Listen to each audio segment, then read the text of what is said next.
Over the past few weeks, there's been a lot of focus on, a lot of talk about the Chicago Bears and their head coaching position. From Matt Nagy and his job status and what was going to be his imminent firing, to the candidates and the names and the candidates being brought in for interviews and who the media likes, who fans like, so on and so forth. And sure, I certainly understand that head coach is an incredibly important position. It is. As important as damn near anything on a football team. No doubt. So I understand, like, the head coach and the quarterback typically become the two players that are the face of the franchise in public. So, just like with quarterbacks going to have a lot of scrutiny, head coach is going to have a lot of scrutiny. And the reality is, now there's only 32 of these head coaching jobs in the NFL. So it's an elite club. It's a premium list. Full of mayonnaise as far as the eye can see, and a bit of hot sauce in Mike Tomlin. But these jobs also don't come available all the time. Now, granted, you'll typically have somewhere between 6 to 8 or 9 head coaching openings every year, but it's only, figure like 15 to 20% of the league is looking for a new head coach every year. So, again, these opportunities don't come every day. They are at a premium, and a lot of people want them. And a lot of people want to focus on them. Because as a fan, as media, and an organization too, frankly, you get the head coaching decision right, it can change the culture and trajectory of your organization like that. And if you get it wrong, you'll be right back in the same spot 2, 3, 4 years from now. It's that simple. That's what the Bears did. They got it wrong at the end of the day. Some people were hoping, even I was, that after that 2018 season that Matt Nagy might be right. And then the house of cards started to crumble. So you got to get this right. But as important as that is, for the Chicago Bears, it's more important to get the right general manager. Because the way this should operate is you hire the general manager who then hires his head coach and builds shit his way. And is accountable for that, good, bad, or otherwise. Not hire the head coach and then bring in the GM to work with them. That's dumb. It just is. It's not the way it should be done. It's not the way it's best designed to work in the NFL. So for months, as much as everybody's been focusing on head coach, I've been focusing on general manager and team president because Matt Nagy was a symptom of the problem with the Bears. The McCaskies are the ultimate cancer, up to and including especially the Crypt Keeper Virginia. But Pace and Phillips, especially Ted Phillips, are representatives of the problems of the organization. They really are. Even more so than Nagy was. So I've been thinking about that for months and focused on that and really honing in on that. Now, personally, the way I would have handled all this shit, it's just me, is instead of bringing in fucking geriatric-ass Bill Polian, who won his only goddamn Super Bowl at the end of the day because of Bears football, because he got lucky enough with his generational quarterback and great offense with Peyton Manning and those Colts teams in the 2000s to face off against fucking Saxy Raxy and the Chicago Bears in the Super Bowl. Literally. I know he built a Bills organization up that went to 4 straight Super Bowls in the 90s. I get that. Went to the expansion Carolina Panthers by the second year, had him in the NFC Championship game. Yes, he did.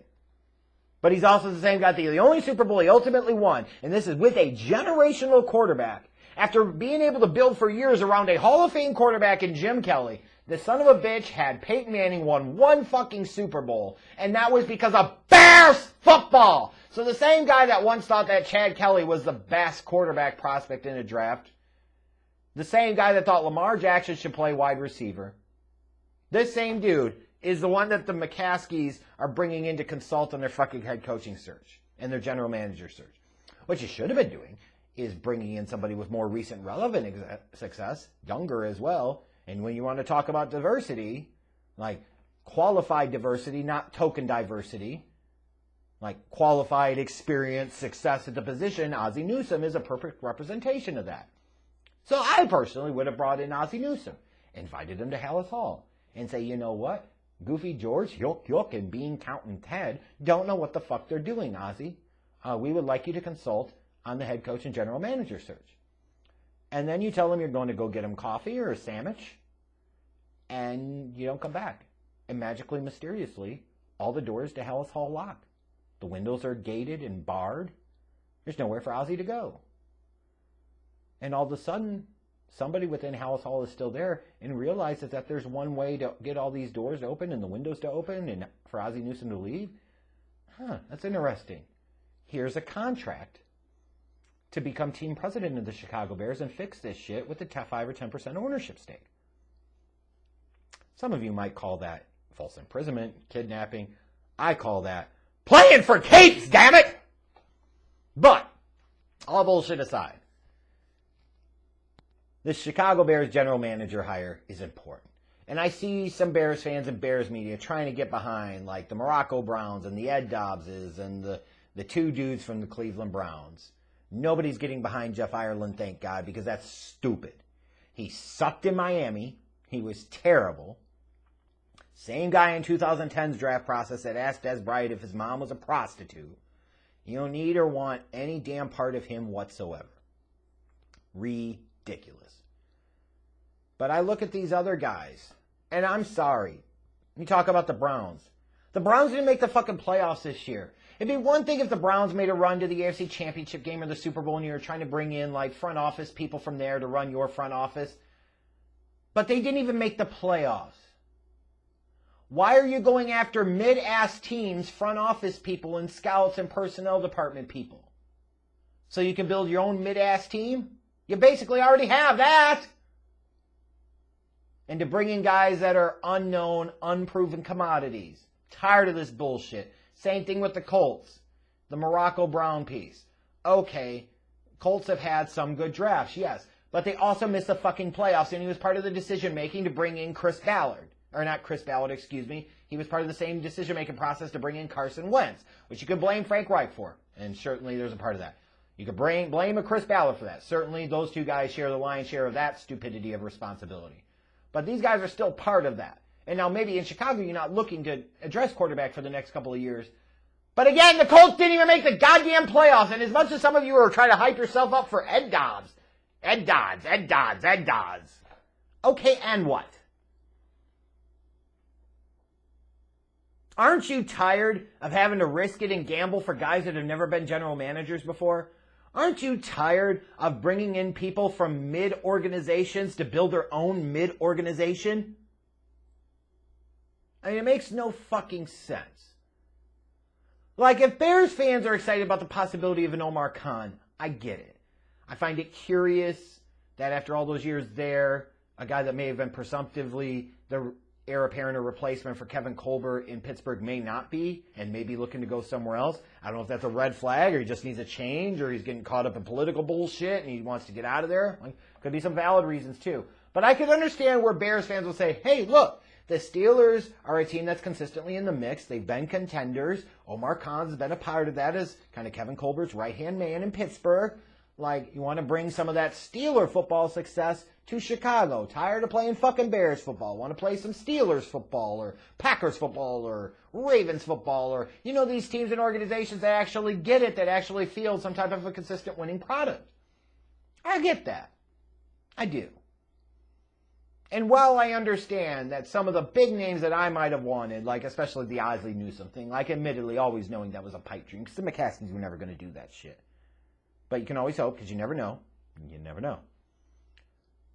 But I'm tired of these guys that have never done the damn job before, always having to come in, and you're hoping and wishing and praying, and looking for on-the-job experience. The Chicago Bears have the ability to hire a general manager that actually has been a general manager and has done at least somewhat a decent job with over a decade's worth of NFL general manager experience, and that is former Houston Texans general manager Rick Smith.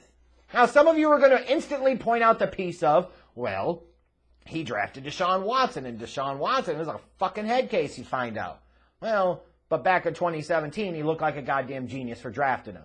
And it was clear at the time that he wanted him, Bill O'Brien didn't. You can even go back to the draft day reaction. You could say, well, he's the one that hired Bob. Well, yeah.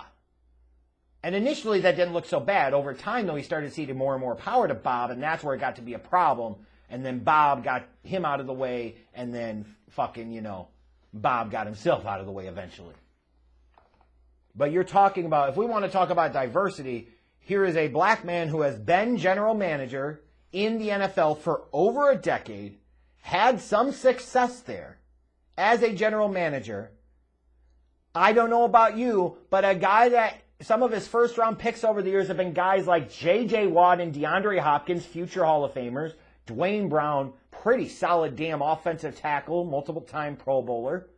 Whitney Merciless, solid edge rusher. Brian Cushing, his roided up ass. He drafted some dudes in round one over the years. Deshaun Watson in 2017. Clowney was a couple of time Pro Bowler. I mean, he fucked up instead of taking Aaron Donald or Khalil Mack like he should have. But the point I'm making is this is a guy that's hit with a relative consistent frequency on his first round picks. Some people may bring up the rest of the rounds he was in. But he drafted guys like Brandon Brooks and so forth. The cupboard is not entirely bare there. The bottom line is the Houston Texans went to the playoffs multiple times under Rick Smith's leadership. When it came time to draft his quarterback in 2017, based off of the factors at play and until the off-the-field shit, he absolutely nailed that with goddamn Deshaun Watson. He drafted a Hall of Famer in J.J. Watt, 11th overall. He drafted another Hall of Famer 2 years later in DeAndre Hopkins, way down in the 20s in the damn draft. So I don't know about you, but a guy that can actually consistently connect on his first-round picks and been able to find Pro Bowl, All-Pro, Hall of Fame type of talent certainly seems like a guy you want in goddamn Halas Hall calling the shots of the football operations, doesn't it? But you want somebody like Ed Dodds. The fuck's is so different from him and a Ryan Pace? Oh, because you hear all the buzz about him and I like his attitude. Oh, you heard a lot of the same shit about Ryan Pace. Get the fuck over it.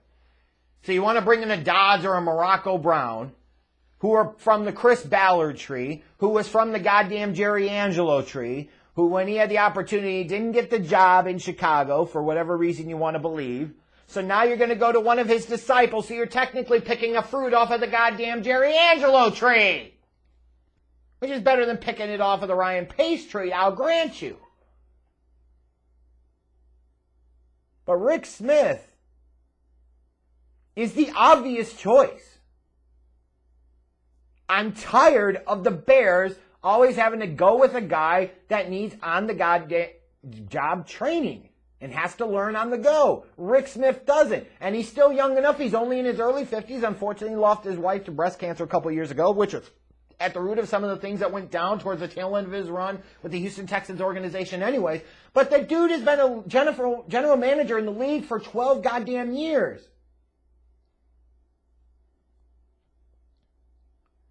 And he had some success. He had winning seasons. His draft history not terrible by any stretch of the imagination. So out of all these names listed, the only option for the Chicago Bears to be their next general manager right now is Rick Smith. Period. You're making a lot of hoping and wishing and assuming and praying for any of these guys. And even when you talk about Omar Khan, the Steelers barely made the playoffs. They backslid into the playoffs this year. Rick Smith has over a decade of quantifiable, tangible, legit NFL experience with a certain level of success at the damn job that he would be applying and interviewing for. In the real world, this would be a goddamn no-brainer. He would get the job 100 out of 100 times. Because he would have the verifiable track record and enough results.